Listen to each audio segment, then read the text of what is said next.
But the playoff hopes, whatever you had left of them, clearly gone after this weekend and dropping 3 of 4. But I did put the call out. I said for you to remember a few of them, but as I was starting to go through the replies over at Discord, I was shocked at the amount of things that I forgot. I looked back on a couple of them and I thought, that was this year? You've got to be kidding me. There's no way that was this year. But that happened at least 6 or 7 times as I was looking through some of the replies that I called for. Do you think, on a general level, this season will be memorable? Do you think, I'm trying to think about looking back at past years and which ones are just a blur, which ones happened? Like, if you go year by year, I mean, I'm thinking of years that failed to meet expectations. Like 2012, I'll remember that 5-24 August until the day I die. Ugh. How could you forget? Not a whole lot else, though. And then there are some seasons where it's just like, okay, 2008, they traded Sabathia. Cliff Lee won the Cy Young, but there's not much that sticks with you. And there have been some lousy seasons like 2003.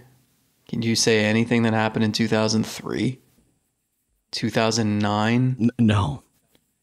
10? You know, with recency, there are some things I remember about 14 and 15, but 20 years from now, I don't think I'm going to remember 2015.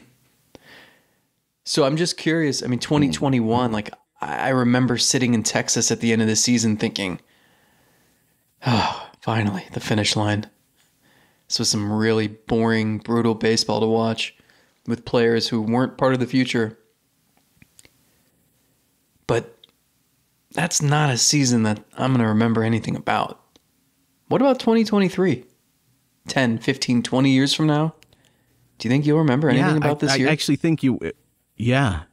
Yeah, I think we will. It will stand out just like every time we talk about a team that didn't follow up on a good run and a team that had expectations. So we talk about 08, yeah.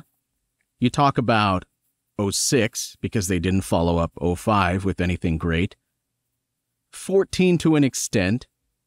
So yeah, I think because there were big expectations for a team that just made the playoffs and was this close to reaching the championship series. Yeah, I mean, individual moments, maybe not, but there were some crazy things that as we go back through this list, I think you'll be able to recall some of this stuff 20 years from now. No, you won't remember every little detail, but you'll remember a bullpen that couldn't get outs late in games and Clase probably leading the league in saves and blown saves. I mean, how often does that happen? You will remember some of the veterans that played that should not have been playing. Yeah, will you, though? But the overall theme, yeah, I think you will. I think you're going to be there are like some names in here that, I think people will be pointing to this for years as like the example of, the front office in this team always goes to the, I don't want to say the names now because I actually have them in the replies and I don't want to screw it up.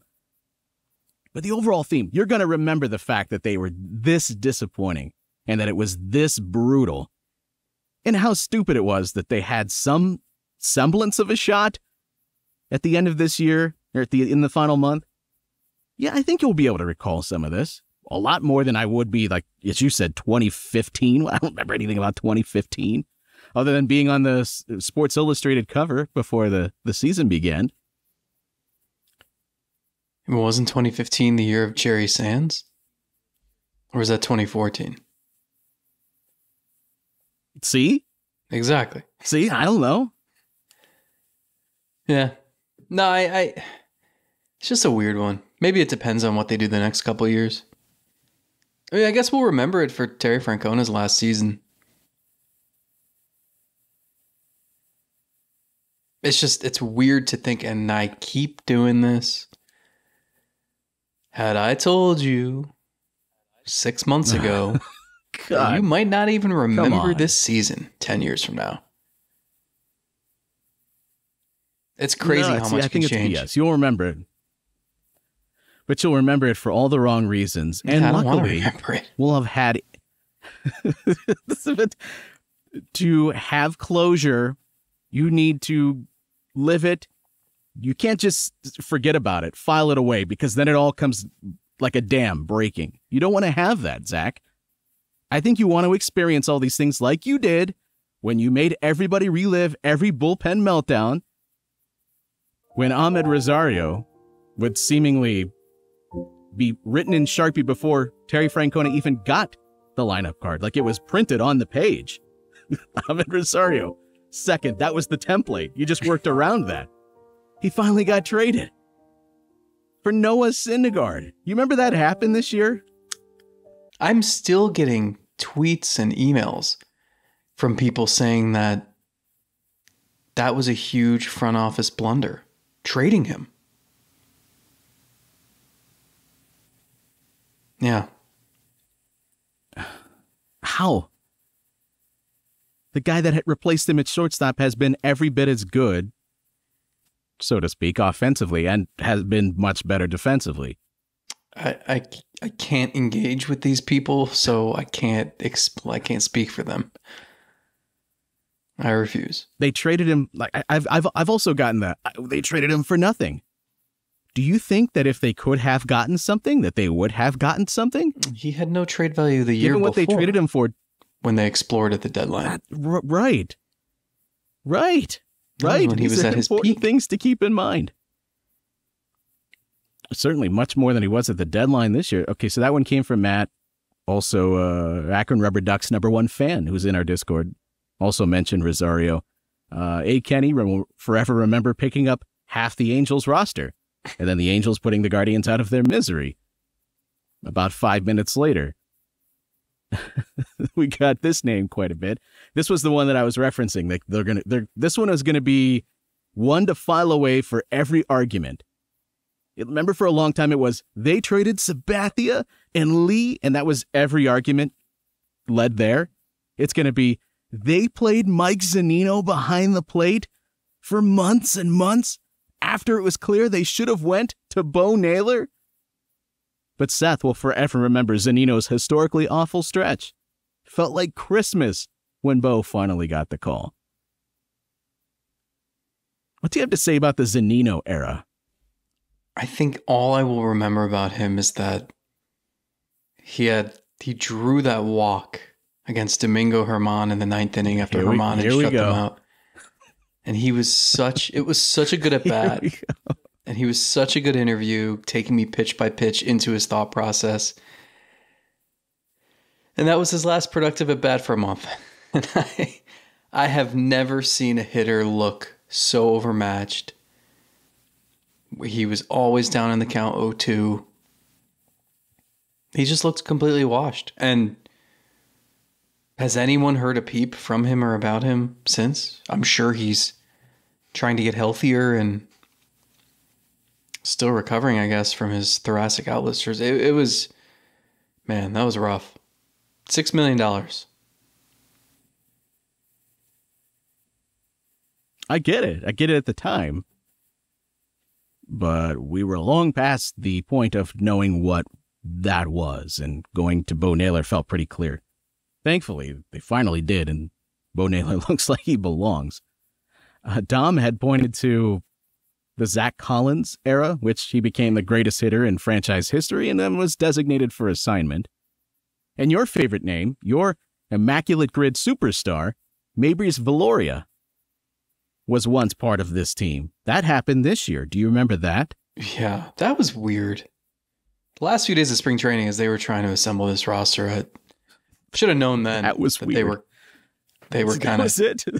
Yeah. That was it. But it didn't make sense. You know, one of my favorite things to do every season is just going back and looking at all the backup catchers, because you always need more than two, and I think we forget about that. And I was looking at, the Texas Rangers are coming up on the schedule, and Brett Hayes is on their coaching staff. Remember Brett Hayes? Didn't he homer in his first at bat, I think, with the club. And he didn't last very long. But, you know, all the goodies, the Wilson Ramoses and the Rene Rivera, right? Sandy Leon,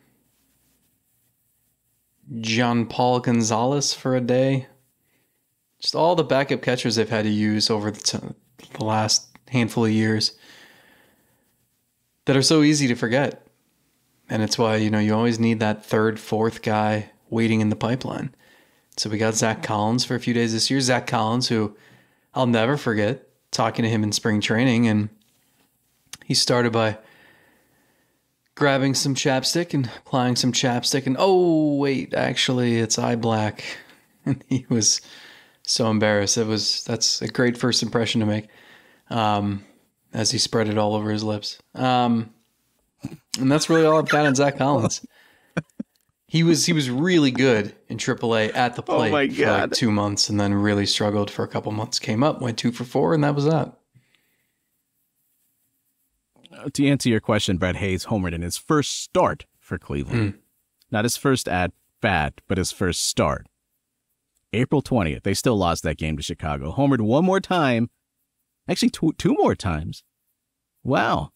But he finished with a 156, 229, 438 slugging percentage. That is, my friends, a 666 OPS. He once asked me to look up. He had I don't know if it was his grandfather or someone in his family tree, some stat. I barely knew him. And I don't remember if I found it or not. That's all I remember about. This is all about what we'll remember.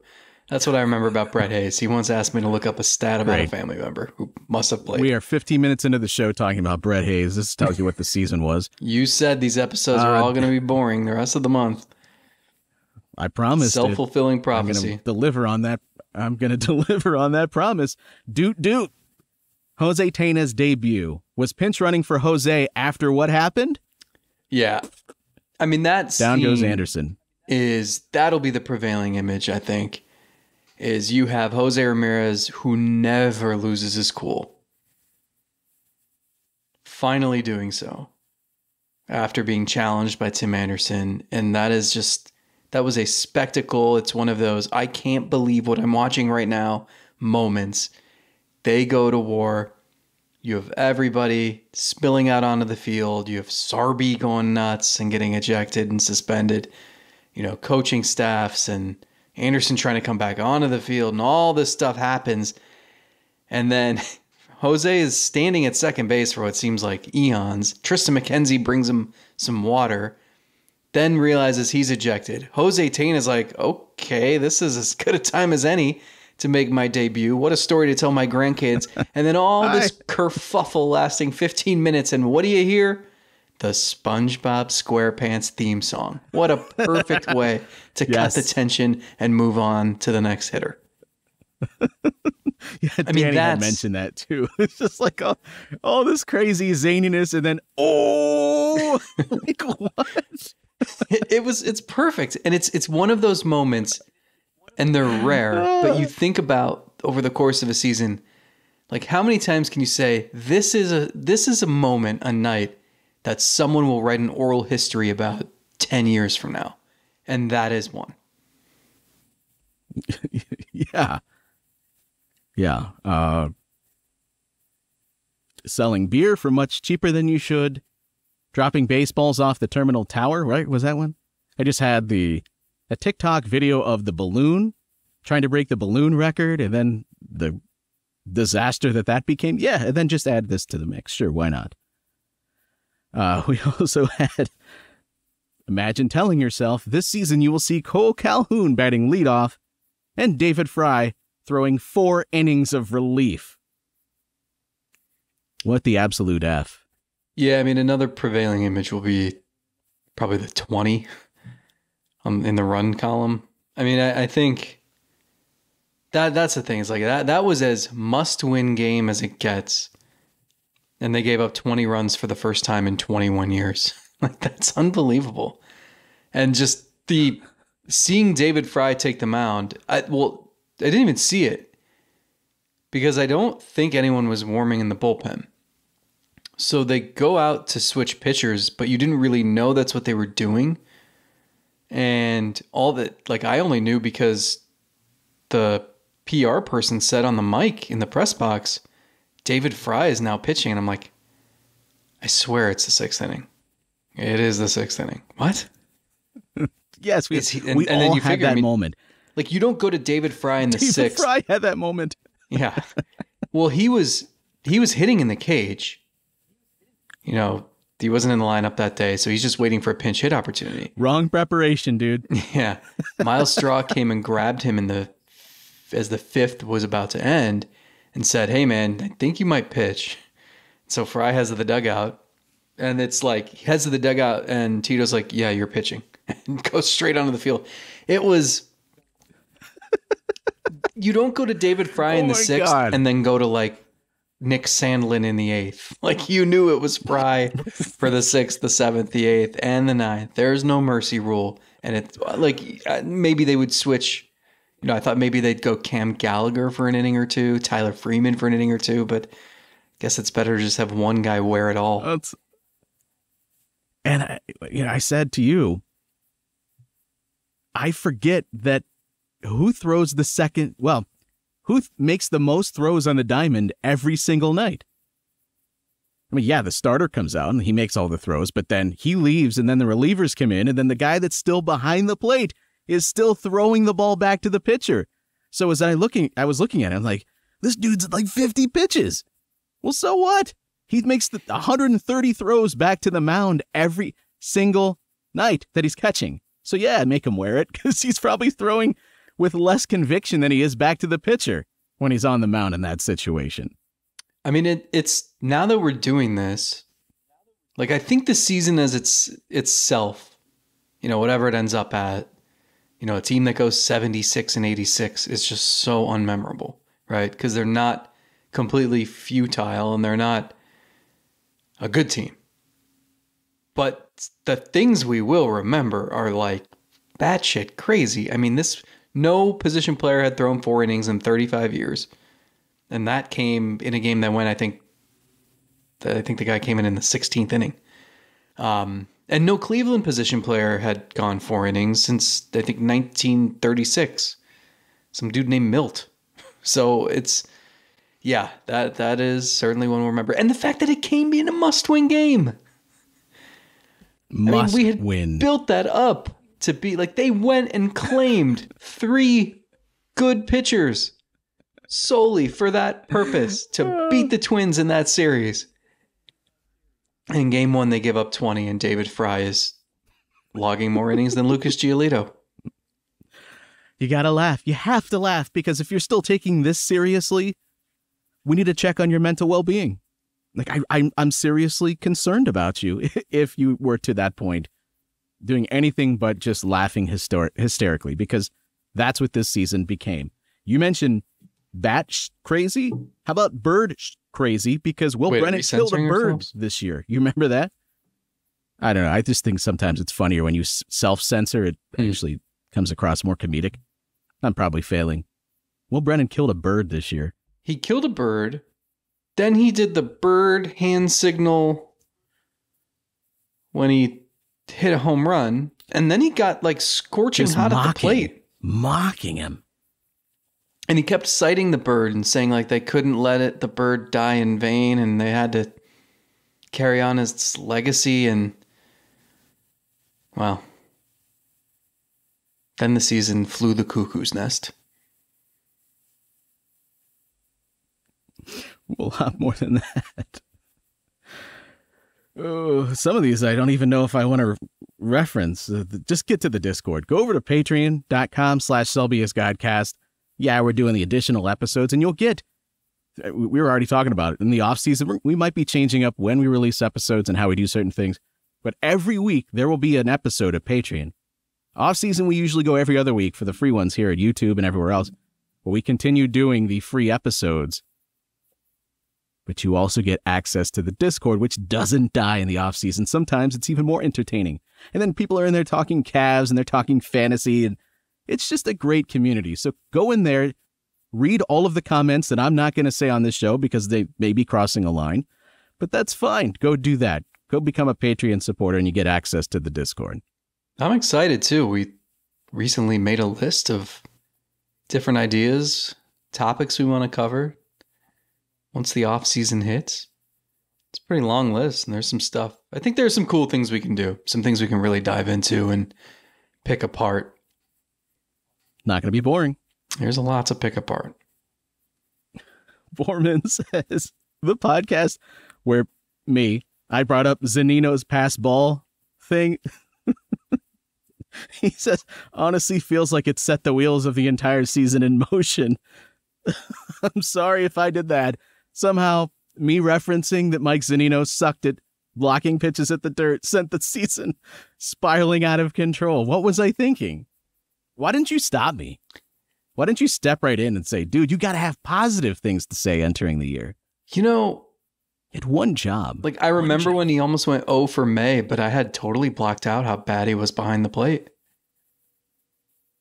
That was brutal. Remember the game where, that was the worst of it. Look, Cleveland's pitchers don't, especially the relievers, don't really hold runners well. Remember that game though, where it was like, I think he gave up 5 stolen bases, and then there was a 6th, I think, when maybe Gallagher came in late, and the throws were just airmailed into Lake Erie. That was rough. I don't want to pile on the guy. He was a nice dude. Seemed like if he was in a better spot to contribute, he'd be a really good leader in the clubhouse.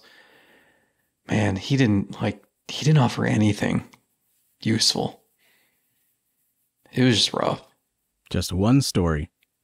One story for Zach. Owen Miller, game-winning score against the Guardians. You remember that happened earlier this year? John mentioned that. Klepp says, not mentioning enough, the fact that the front office went with Joan Kenzie Noel, protecting him and his 40-man spot over Nolan Jones and Will Benson. That will be a one. We're going to continue to watch those 2 careers. Well, 3 if you want to throw Noel in there. I'm going to watch that closely over the next several years. Didn't have to be either or. I think that's kind of the main point here. The Giolito start. You could just spend... That's another one. I think you're just going to be able to go back years from now and pick apart elements of that it just blow you away. The fact that it actually happened and it played out that way. Some kind of crazy. Well, if you have any more memories about this year, and there are a bunch more in Discord, I didn't want to spend the whole show doing this. Drop them in the comments, tweet at us, let us know. We'll revisit that maybe as the offseason unfolds. Maybe you and I can sit down and do a draft of all the crazy stuff that happened this year. Sounds miserable. No less miserable than revisiting our war draft from before the year. Moments we're covering in a funeral, and you want to draft them and own them? Okay, here's one positive thing. Jose Ramirez looked good. Good series. I think that's good to see. We talked about him having a disappointing, I don't know, month or so. I mean, right when this team really needed him to be at his best, he was not for a lengthy stretch. Now, we laid out some reasons on the Patreon show why that might or might not have been the case. You know, I thought more about it after that show was over. I thought with the way that you said Tito was very defensive about a question, a very innocent question asked about, hey, what's going on with Ramirez? And he kind of took, I don't know, how would you, he just didn't take the question well. He was very defensive about it. He reacted as if the reporter was insulting Jose Ramirez or making some accusation that his numbers stunk or something, when in reality, he was literally just asking, like, is there anything that explains his recent funk?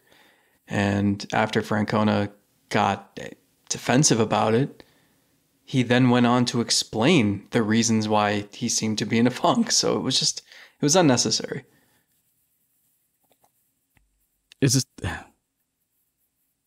Am I wild for having my conspiracy theory antenna go up for a second when he said that. He made the comment he did when Jose had the suspension, and he said to Jose, hey, take this time to get away from the team because you didn't have an all-star break. Yeah. So I take that. Then he has 2 games with this series where he's DHing. Now, maybe if you're just looking at that, I'm thinking he wants to create opportunities for Tyler Freeman for once. Okay, I'm fine with that. But all of that kind of coming together, it makes me wonder, is Jose dealing with something here at the end of the year? I mean, that's happened to him quite a bit. I know you've said you can never, one, he's never going to give you any inkling. Tito's not, Jose's not. You're never going to know until after the year they say, hey, Jose's undergoing this or that. And yeah, I'm not saying that it's an excuse. It's just a reason why something might be happening. I typically like that sort of thing because then I have a reason to explain what happened as opposed to just throwing my hands up and being worried about that being something that's going to carry over to next year. I'm happy that he had a good series here in LA to maybe put some of that to rest, and maybe he's feeling better if he was experiencing anything. But I felt like as I thought about those Tito comments more, that he does that all the time when there's something we don't know, there's something he's not quite telling us. So do you think that's fair for that conspiracy theory alarm to go off when I consider all of those things happening here kind of all at once? Yeah, I mean, this is always a gray area for me because for the longest time, my stance was if the player's not going to use it as an excuse, I'm not going to use it as an excuse for them. But, you know, I mean, now we have pitchers whining to the media about the manager not pulling them early enough. Boy. So, like, I understand why players don't voice maybe some things that are bothering them. And it's difficult because at this point in the season, and by the way,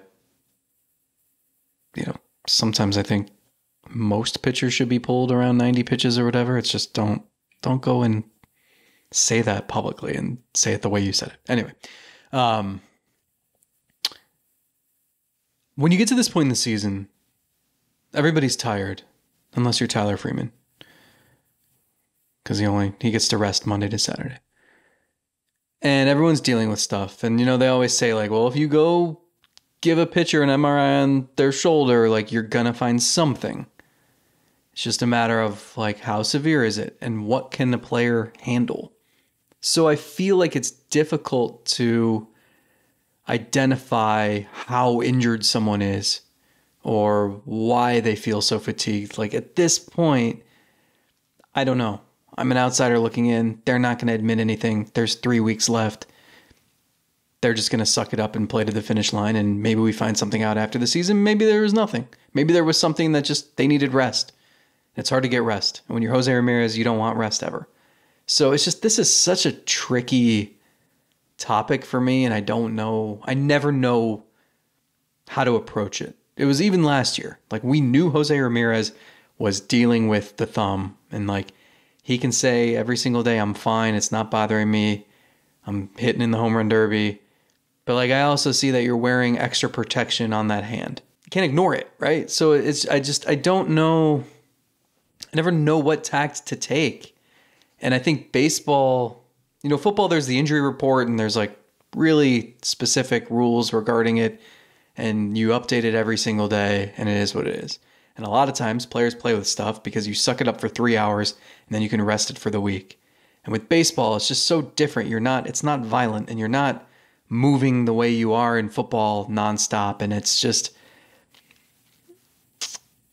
I think guys like smaller nagging injuries are a bigger deal in baseball than they are football because it bothers you every single day. And, the way you swing a bat or the way those are unnatural motions.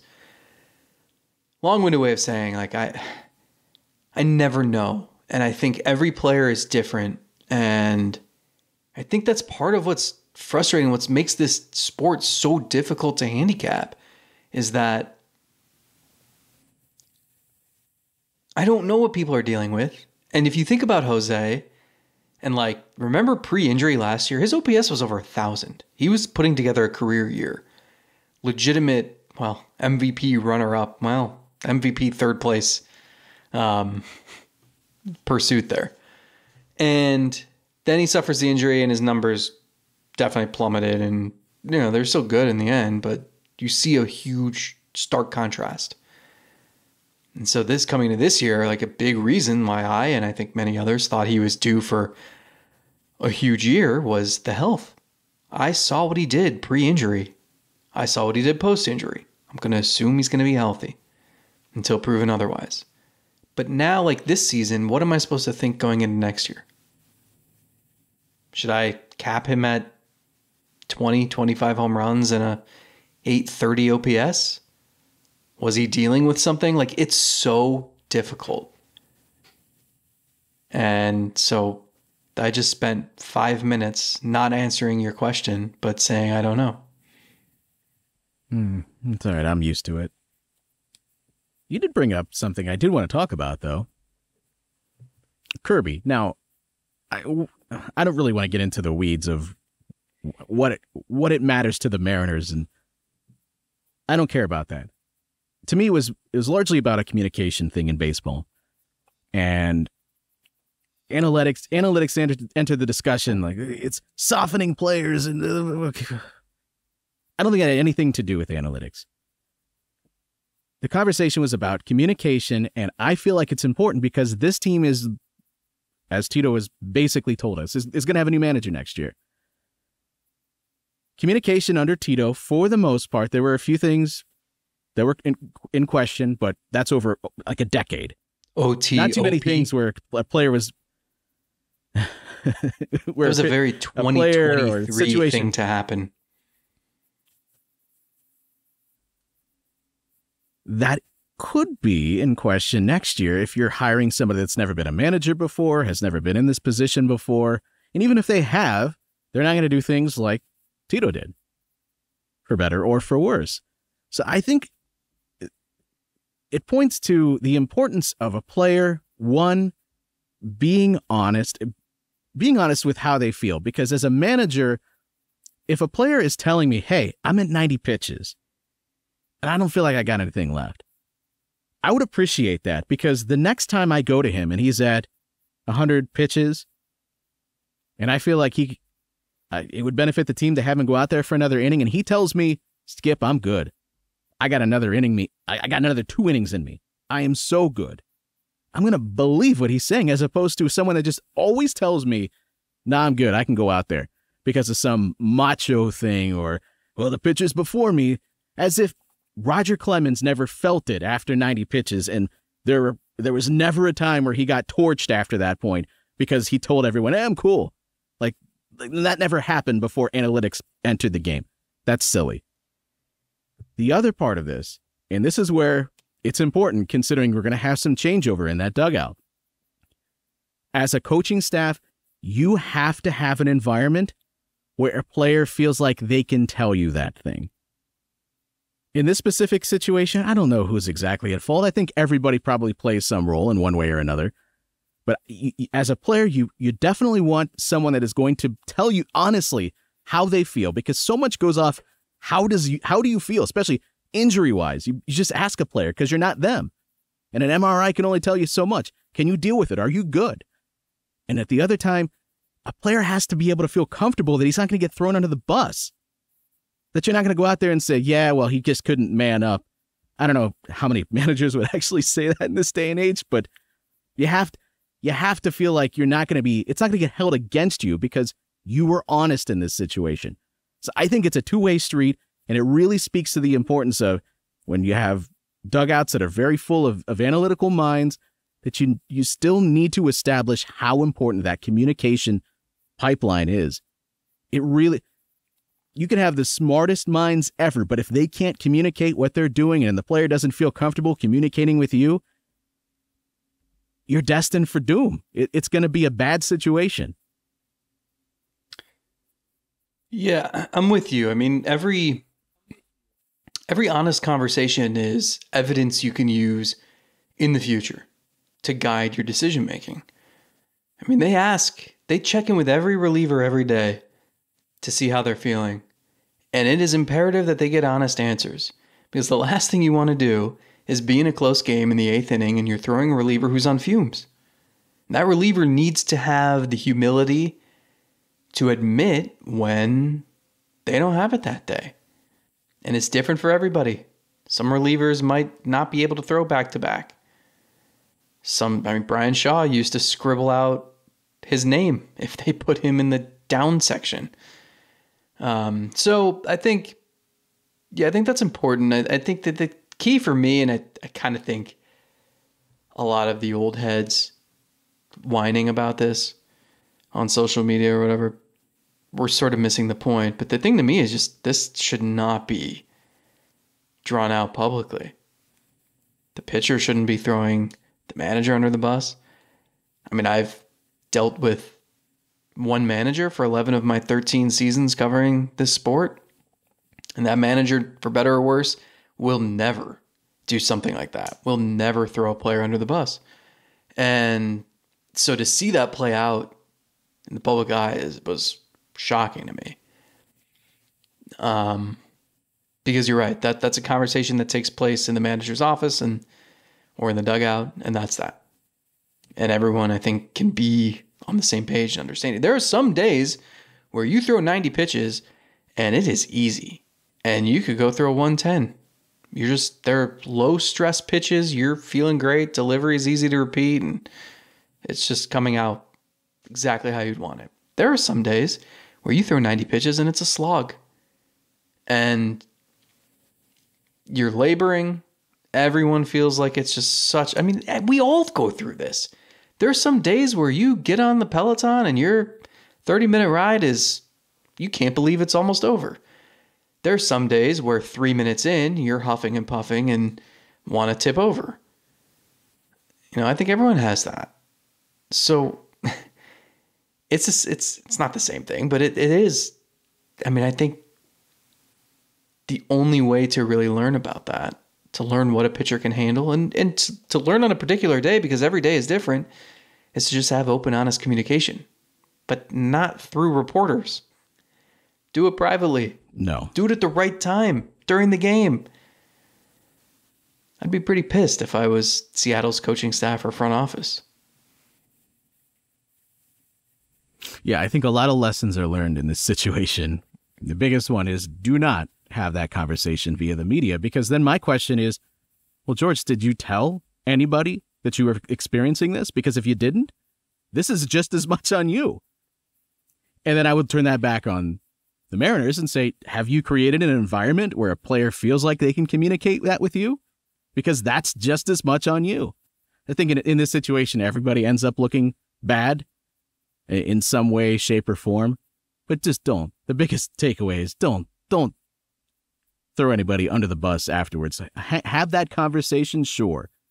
But don't stand behind that as the excuse for why things go poorly at the end of an outing. And so hopefully that's something that he learns from. I mean, he's a young kid. I'm not going to hold it against him his whole career. They shouldn't. He makes a mistake. Hopefully he gets better from that, and maybe other players can see that and learn lessons too. And here in Cleveland, I think that'll be something that might be at the top of the list of things that I will be interested to watch when that new manager takes over. What is that communication style going to be? Do we see things with this new group that we would have never seen under Tito handled in a specific way? Is it better? Is it worse? I don't know. We're going to find out for sure. It'll be very weird, because it's been a long time since we've seen anybody else doing it any other way within that closed clubhouse walls. So how about a trade idea? Oh, Mike Trout? No. Would you want Trout? This guy can't even get on the field now. It's not my money. No. So, remember a few weeks ago, you were talking about Bieber. And I said, there's the scenario we haven't discussed. We're always thinking about trade him for a younger player. What about the scenario where you trade him for a hitter that doesn't have much control left either? It's a similar situation in terms of control, maybe how much you're going to pay him or whatever.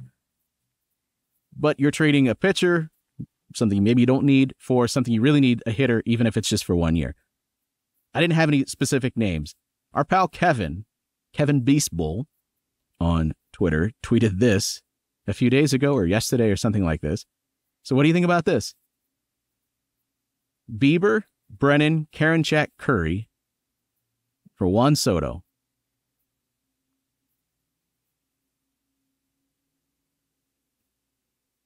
Yeah. Bieber, Brennan, Karinchak, Curry.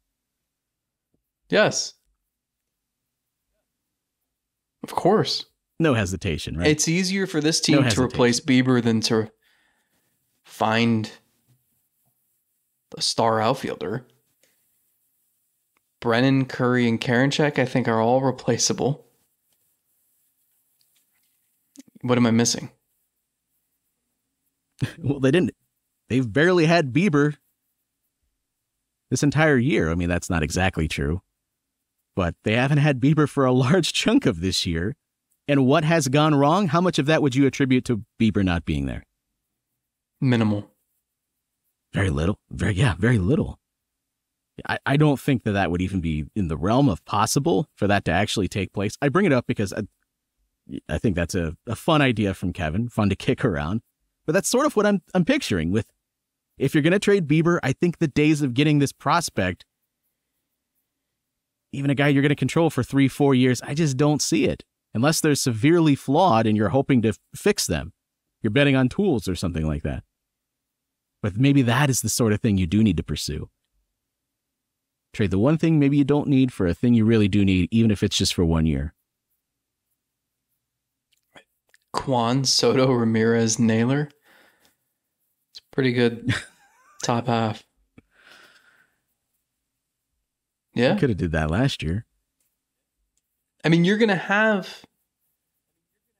let's say you keep Bieber for a year. Like, you're going to have a hole. And it's not as much of one if it's a pitcher, but you're going to have a hole regardless, right? You're going to have to replace Bieber. But you can do that.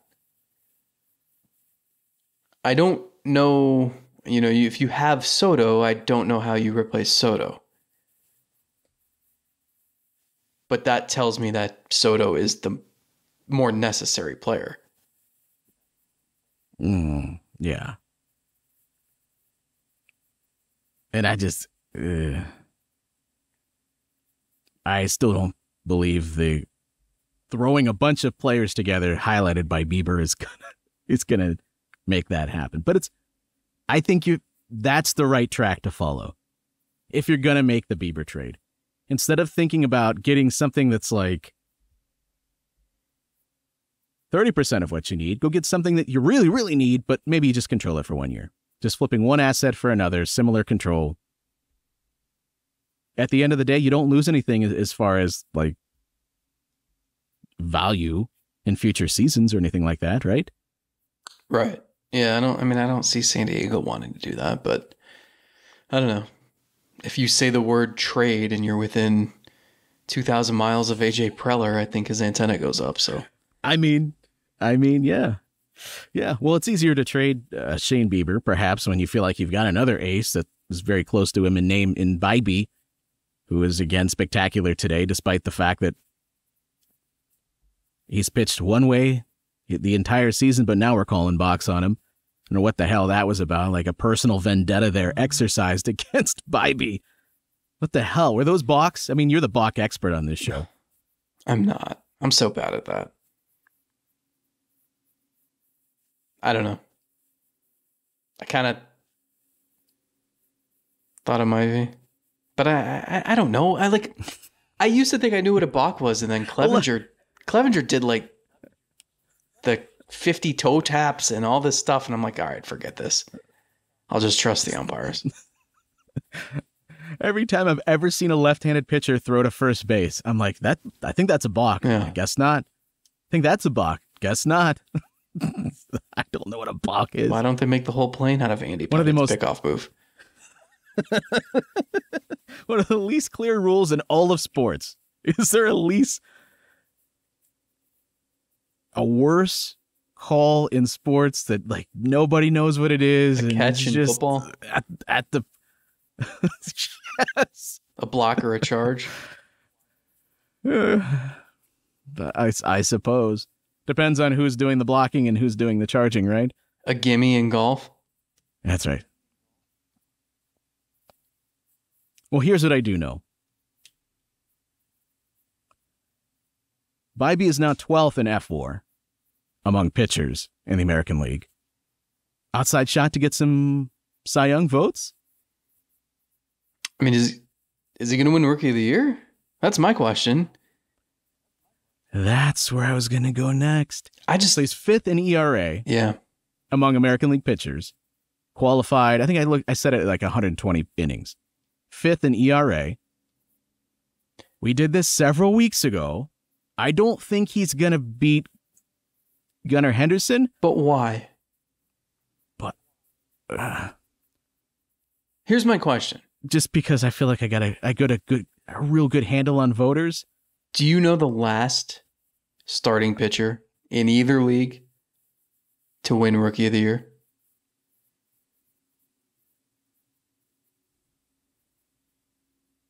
Are you Googling it? No, I'm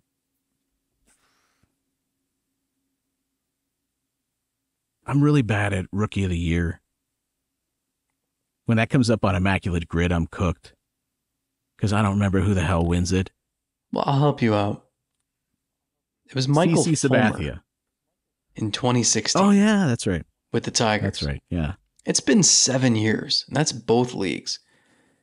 So I think it comes down to just, for some reason, voters tend to go with the position player here. I don't know why. Because, like, I don't know how many voters are going to look at WAR and be like, okay, I'll go with this guy because of his WAR. But, like, if you're looking at a rookie season and you're not, if you're taking the team out of it, do you care more about a dude who's got like an 800 to 850 OPS, or do you care more about a dude who's made 30 starts, 150 innings? Maybe it won't be 30 starts. I don't know what he's at, but 150 innings or so, and an ERA of 3, strikeout per inning. Like, I think it just boils down to what you think is more impressive, like what general set of stats. Because I don't think voters are just going, okay, let me list all the position players and pitchers and then sort by WAR. I don't think they're doing that. I think it's different when you're voting for like MVP because you're looking at just position players pretty much. Or, you know, pitchers. This one's weird because it's the only thing that has both, where you are giving,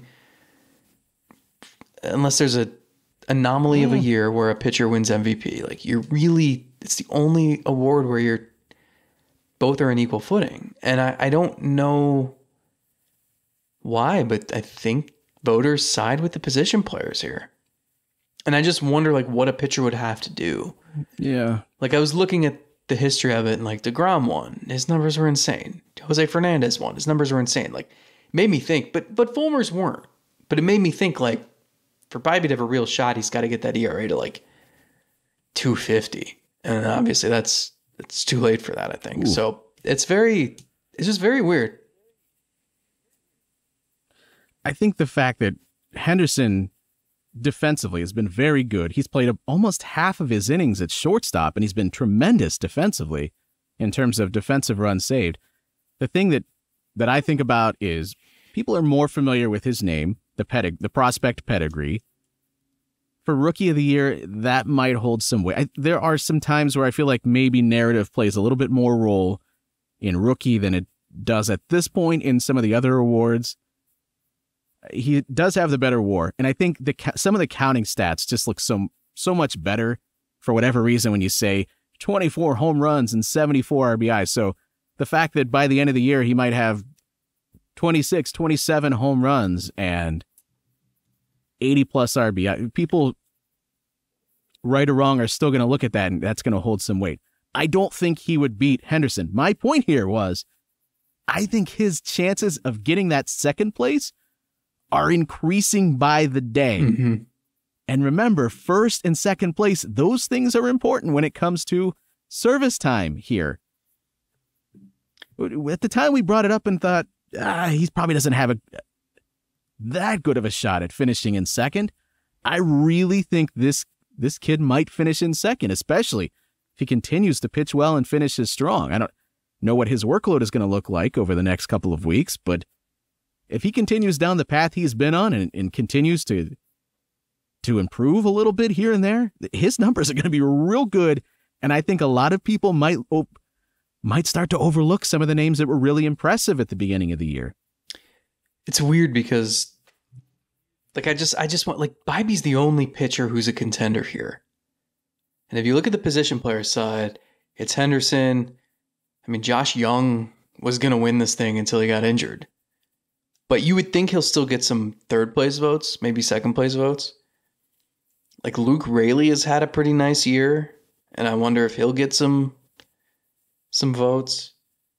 And then there's a group of position players who, like, if Kerry Carpenter had just played more, he might win. Or Yainer Diaz. Yeah. Remember him? Had hit more He's having against a nice the year, Guardians. even though he never walks. But he hasn't played enough. Edward Julian with the Twins just hasn't played enough. So, I mean, Royce Lewis especially just hasn't played enough. But like Tristan Casas, having a great year. And I just wonder if you look at the position players and you're like, yeah, Gunnar Henderson's having the best year of all of them, but like a 121 WRC plus, like, okay, Casas is at 127. Young was at 118. Rayleigh's at 126. Like,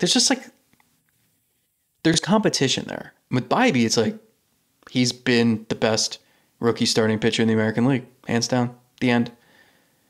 There's no debate. And people are noticing it now. I think people are noticing it more than earlier this year. I just wonder if that matters. If you stand out amongst your peers, should we favor the pitcher when he's the only one who's doing it? I don't know. I don't have that vote. Yeah. Kind of glad I don't. I think at this point, I think Henderson will be the dude. He's the heavy. Unless something drastic happens. Yeah. But I really, maybe you can make a case that just everybody kind of splits it, the voting from there. Everyone else has either been solid or has been great, but not enough time at being great to overcome everyone that's being solid. And then there's Bibee, who I know maybe it doesn't seem like it, but he's pretty much been in the rotation almost all year. I mean, legitimately, he's been in the rotation for almost the entire season here.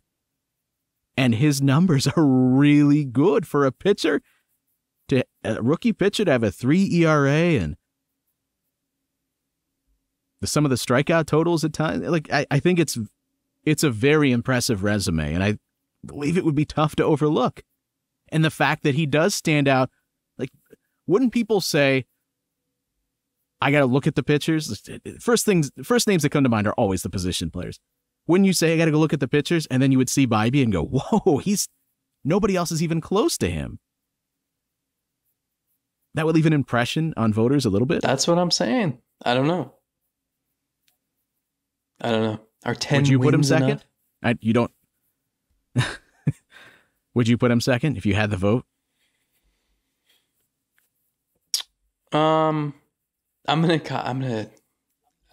He'd be in my top two for sure. Although Casas has been really good too. Those would be my top three. Answers my question. This is going to be the lamest answer, but I do believe in it to some degree. I've never had a Rookie of the Year vote. I almost feel like I need an instruction manual because I don't know how you evaluate. Like, what Bibee did and what Gunnar Henderson are doing are just two totally different things. How am I supposed to choose? I mean, I don't know. I'd probably go Henderson 1, Bibee 2, Casas 3, but like Casas, I don't know. Casas doesn't win just because he's a first baseman. And so he doesn't. Henderson's getting that defensive bump. Do I care? How much do I care about rookie defense? I don't know. Depends on what metrics you're looking at too. Like, outs above average. I think he's At 0, Henderson is. Defensive runs saved, tremendous. Great at shortstop, good at third base. I just think, and I made this point before this year, but like I'm looking at, like Grayson Rodriguez was the top pitching prospect in the sport. And he's come up this year and he's gone down, and he's come up and he's gone down. And he's got a 4.91 ERA. And he's thrown 99 innings. This shit's hard. Like rookie pitchers do not come up and make it look so seamless. And in Cleveland, we have become conditioned to that. Even Plesac and Savali, who were never top prospects, they come up and they help rescue the 2019 season for a while. Bibee and even, Williams and Allen are not far behind in terms of resume. You know, they haven't pitched as much, especially Williams. But like they've looked the part too, and that doesn't happen. And I'm not saying it's easy for position players either, but I think we just listed how many position players have had nice seasons, even if they haven't played 130 games. You don't see it on the pitching side. Like Cole Reagan seems to have figured some things out since being traded to KC. He's thrown 72 innings. That's it. You know, Bryce Miller's had some nice moments for Seattle, but it's nothing like what Bibee's doing. Hunter Brown is close to Bibee and more, but he's also got an ERA pushing 5. Right. So that's based on metrics more than anything. It's really impressive, and I think my order would be Henderson, Bibee, Casas, but if I actually had to submit the vote, I'd probably think for a long time about just like what's more impressive to me, a pitcher who stands tall amongst all his peers by quite a bit, or a position player who, no doubt, and like War will tell you that Gunnar Henderson has done a similar job, but like I'm looking at especially the offensive numbers and I'm like, they're solid, no doubt, but a lot of guys are doing that. Probably still Want to feel better? I'm going to make you feel better. There's so much crap that we're now going to flush as we went through that earlier this show. And if you made it to this point in the show, props to you, man. I don't know how you did it. I'm going to make you feel better as we end this with some names. Bibee, Williams, Allen, McKenzie, Bieber, Quantrill. Right now, there's 6 guys. Remember Daniel Espino? Supposed to be the best of them all. My point here, it's unfair. This stuff never goes the way that you think. Like, how often you look, it's September of the year before, I just mapped this out and it all goes to plan. That said, yeah, this team has their shortcomings offensively. They need to figure out a couple of answers. How many teams can boast a rotation that looks like that? And that's why you're not as far away as maybe it feels like as you're watching this team drop 3 or 4 to the Angels in that lineup that they put out there. Maybe there won't be a 2024 Selvia's Godcast funeral episode.